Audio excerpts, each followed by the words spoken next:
ನಮಸ್ಕಾರ ನನ್ನ ಪ್ರಿಯ ವೀಕ್ಷಕರೇ, ನಮ್ಮ ಲಕ್ಷ ಚಾನಲ್ಗೆ ಸ್ವಾಗತ. ವೀಕ್ಷಕರೇ, ಇವತ್ತು ನಾವೊಂದು ಪತಿ ಪತ್ನಿಯರಲ್ಲಿ ಗಂಡ ಹೆಂಡತಿ ಸಮಸ್ಯೆಗಳಿಗೆ ಯಾವ ರೀತಿ ಒಂದು ಪ್ರಯತ್ನ ಮಾಡಬೇಕು, ಯಾವ ರೀತಿ ಒಂದು ಗಂಡಂದಿರನ್ನ ತೃಪ್ತಿಪಡಿಸ್ಬೇಕು, ಯಾವ ರೀತಿ ಅವರು ನಿಮ್ಮ ಹಿಂದೆ ಇರಬೇಕು ಅನ್ನೋದನ್ನ ನಾವು ತಿಳ್ಕೊಳ್ಳೋಣ. ಸಾಕಷ್ಟು ಹೆಣ್ಮಕ್ಳು ಫೋನ್ ಮಾಡ್ತಾ ಇರ್ತೀರ, ಗಂಡ ತಪ್ಪು ದಾರಿಲಿದ್ದಾನೆ, ಯಾವುದೇ ರೀತಿ ಒಂದು ನಮ್ಮ ಮನೆಯಲ್ಲಿ ನಮ್ಗೆ ಯಾವ ಸಂತೋಷ ಸುಖ ಏನೂ ಇಲ್ಲ, ಹೊರಗಡೆನೇ ಇರ್ತಾರೆ, ಏನಾದ್ರು ನಾವು ಮಾತಾಡೋಕ್ಕೆ ಹೋದಾಗ ಸಿಡ್ಕೋದು ಬೈಯೋದು, ನಾನು ಎಲ್ಲೋ ಹೋಗ್ತೀನಿ ನೀನು ಯಾರು ಕೇಳೋದಕ್ಕೆ ಅನ್ನೋದು, ಇನ್ನೂ ಕೆಲವರಂತೂ ಇದ್ರಿರು ಹೋದ್ರು ಹೋಗು ಅನ್ನೋದು, ಈ ರೀತಿ ಇನ್ನೂ ಸಾಕಷ್ಟು. ಇನ್ನು ಕೆಲವರಂತೂ ಇನ್ನೂ ಒಂದು ಸ್ವಲ್ಪ ಮುಂದೆ ಹೋಗಿ ಹೊಡೆಯೋದು ಬಡಿಯೋದು, ಈ ರೀತಿಯೆಲ್ಲ ಸಾಕಷ್ಟು ಒಂದು ಇರುತ್ತೆ. ಇಂಥದಕ್ಕೆಲ್ಲ ನಮ್ಮ ಹೆಣ್ಣುಮಕ್ಳಿಗೆ ಇವತ್ತು ನಾವೊಂದು ಅದ್ಭುತವಾದ ಒಂದು ತಂತ್ರ ಕೊಡೋಣ. ಇದನ್ನು ಮಾಡಿಕೊಂಡಾಗ ಅವ್ರ ಕಷ್ಟಗಳು ಕೂಡ ಪರಿಹಾರ ಆಗುತ್ತೆ. ಇದು ನಿಮಗೆ ನೀವೇ ಮಾಡ್ಕೋಬೋದು, ಯಾರಿಗೆ ಆಗಲಿ ದುಡ್ಡು ಕೊಟ್ಟು ಮಾಡಿಸ್ಕೊಳ್ಳೋವಂಥ ಅವಶ್ಯಕತೆ ಇಲ್ಲ. ನಿಮಗೆ ನಿಮ್ಮ ಸಂಸಾರಕ್ಕೆ ಅಂತ ನೀವು ಒಂದು 10ರಿಂದ 20 ನಿಮಿಷ ನಿಮ್ಮ ಸಂಸಾರಕ್ಕಂತ ತೆಗೆದಿಕ್ಕಿ, ಆವಾಗ ನಿಮಗೆ ನೀವು ಮಾಡ್ಕೊಳ್ಳೋ ಸರಿ ಹೋಗುತ್ತೆ. ಈಗ ಇದಕ್ಕೆ ಈ ಅನೇಕ ಮನೆಗಳಲ್ಲಿ ಇದು ಮಾಮೂಲಿ, ಗಂಡ ಹೆಂಡತಿಯಿಂದ ತೃಪ್ತಿ ಇರಲ್ಲ, ಆ ಸಮಯದಲ್ಲಿ ಗೃಹದಲ್ಲಿ ಒಂದು ದಾಂಪತ್ಯ ಸುಖ ಇಲ್ಲ, ಮನಃಶಾಂತಿ ಇಲ್ಲ, ಅಭಿವೃದ್ಧಿ ಇಲ್ಲ, ಈ ರೀತಿ ಮನೆಯಲ್ಲಿ ಇರ್ತವೆ. ಈ ಒಂದು ಇದಕ್ಕೆ ಈಗ ನೋಡಿ, ಈಗ ನಾನೇನು ಫೋಟೋ ನೋಡ್ತಾ ಶಿವ ಪಾರ್ವತಿ ಇರ್ತಾರ ಹೇಳ್ತಾರೆ, ನಪ್ಪ ನೋಡ್ತಾ ಇದ್ದರೆ ಶಿವ ಪಾರ್ವತಿ ಇರ್ತಾರೆ, ಲಕ್ಷ್ಮೀನಾರಾಯಣ ಥರ ಕಾಣ್ತಾರೆ ಅನ್ನೋ ಥರ. ಆ ಥರ ಇರಬೇಕು ಅಂದರೆ ನೀವು ಈ ರೀತಿ ಶಿವ ಪಾರ್ವತಿಯನ್ನೇ ಒಂದು ಪೂಜೆ ಅಂತ ಮಾಡುವೆ. ಅಂದರೆ ಮಂತ್ರ ಇರುತ್ತೆ, ಆ ಮಂತ್ರನ ಮಾಡಬೇಕಾಗುತ್ತೆ. ಆ ಥರ ಮಾಡಿದಾಗ ಇದನ್ನು ಅವರು ನಿಜವಾಗ್ಲೂ ಶಿವ ಪಾರ್ವತಿ ಇರ್ತಾರೇ ಸಮಾಧಾನವಾಗಿ ಒಬ್ರಿಗೊಬ್ರಿಗೂ ಭಾಳ ಪ್ರೀತಿ ಉಲ್ಲಾಸ ಸಂತೋಷದಿಂದ ಇರ್ತಾರೆ. ಈ ಮಂತ್ರನ ನೀವು 108 ಸಲ ಪ್ರತಿದಿನ ಪಠಿಸ್ಬೇಕು. ಇದನ್ನು 108 ಒಂದು ದಿನಕ್ಕೆ 108 ಸಲ ಪ್ರತಿದಿನ ಇದನ್ನು ಸಿದ್ಧಿ ಮಾಡಿಕೋಬೇಕು. ಸಿದ್ಧಿ ಮಾಡಿಕೊಂಡು 21 ದಿನಗಳ ತನಕ ಇದನ್ನು ಹೇಳ್ತಾ ಇರಬೇಕು. ಈ ಮಂತ್ರನ ಹೇಳ್ತಾ ಇದ್ದಾಗ ನಿಮಗೇನಾಗುತ್ತೆ, ಆವಾಗ ಒಂದು ಗಂಡ ಅನ್ನೋದು ನಿಮ್ಮ ಒಂದು ಆಕರ್ಷಣೆಗೆ ಬರುತ್ತೆ. ಹೆಂಡತಿ ಆದವಳು ಅಷ್ಟೇ, ಹೆಂಡತಿ ತೊಂದರೆ ಕೊಟ್ಟಾಗ ಅವರಲ್ಲಿ ತೊಂದರೆ ಅಂತಂದ ಕೂಡ ಅವರು ಪುರುಷ ಸ್ತ್ರೀ ಇಬ್ಬರು ಕೂಡ ಮಾಡ್ಬೋದು. ಇಂಥವರೇ ಮಾಡಬೇಕು ಅನ್ನೋದಿಲ್ಲ.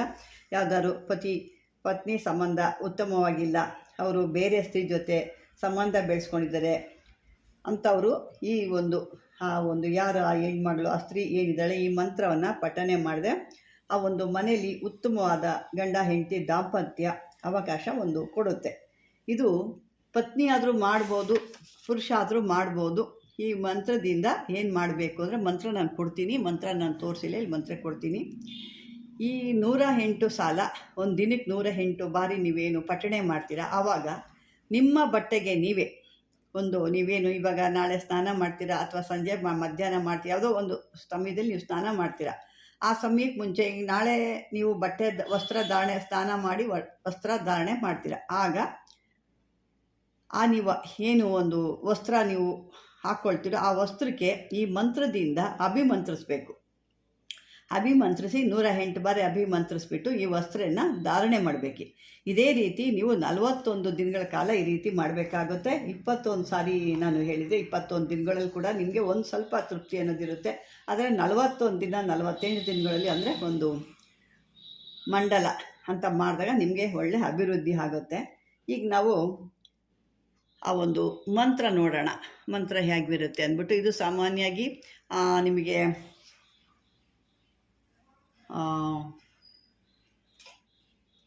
ಮೃತ್ಯುಂಜಯ ಮಂತ್ರ ಥರನೇ ಬರುತ್ತೆ. ಅದರಲ್ಲಿ ಒಂದು 3-4 ಬೇರೆ ಬೇರೆ ಸೆಂಟೆನ್ಸ್ ಇರುತ್ತೆ. ಅದು ನೀವು ಸೂಕ್ಷ್ಮವಾಗಿ ನೀವು ನೋಡಿದ್ರೆ ಅದು ನಿಮಗೆ ಗೊತ್ತಾಗುತ್ತೆ. ಅದಿಲ್ಲ ಅಂದರೆ ಇದೇನು ಮೃತ್ಯುಂಜಯ ಮಂತ್ರ ಕೊಟ್ಟಿದ್ದಾರೆ, ಎಲ್ಲಿಂದ ಎಲ್ಲಿ ಕೊಟ್ಟಿದ್ದಾರೆ ಅಂತ ನೀವು ಅಂದ್ಕೊಳ್ತೀರಾ. ಆ ರೀತಿ ಮಾಡಿಕೊಟ್ರೆ ದಡ್ಡರಾಗ್ತೀರಾ.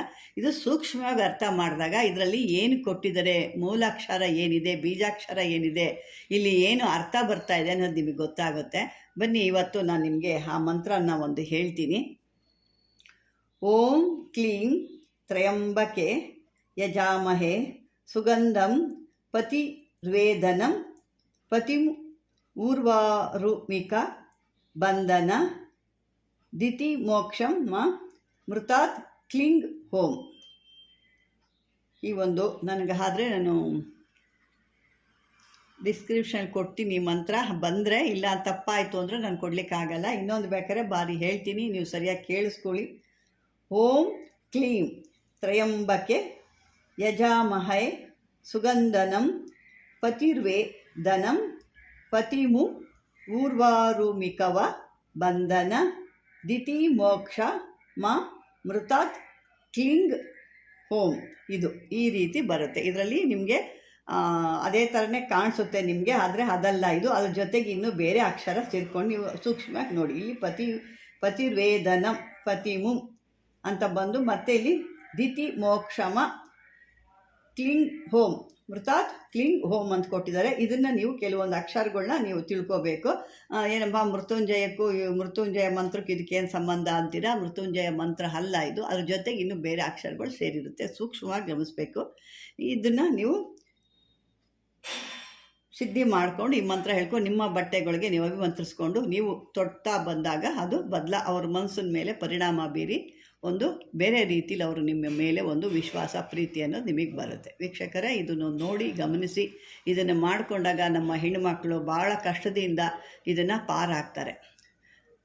ಇದನ್ನು ಮಾಡ್ಕೊಳ್ಳಿ ದಯವಿಟ್ಟು. ಇದು ಮಾಡಿ, ಇದು ನೋಡಿ. ನಿಮ್ಗೆ ಒಂದು ಬರ ಆಗಿಲ್ಲ ಅಂದರೆ ಇನ್ನೂ, ಯಾಕೆ ಮಂತ್ರ ಇದು ನಿಮಗೆ ಒಂದು ಡೆಪಾಸಿಟ್ ಇದ್ದಂಗೆ, ಬ್ಯಾಂಕಲ್ಲಿ ಡೆಪಾಸಿಟ್ ಇದ್ದಂಗೆ. ಅದಕ್ಕೆ ಇವತ್ತಲ್ಲ ಇನ್ನೊಂದು ದಿವಸ ಡಬ್ಬಲ್ ಆಗಿ ನಿಮಗೆ ಬರುತ್ತೆ.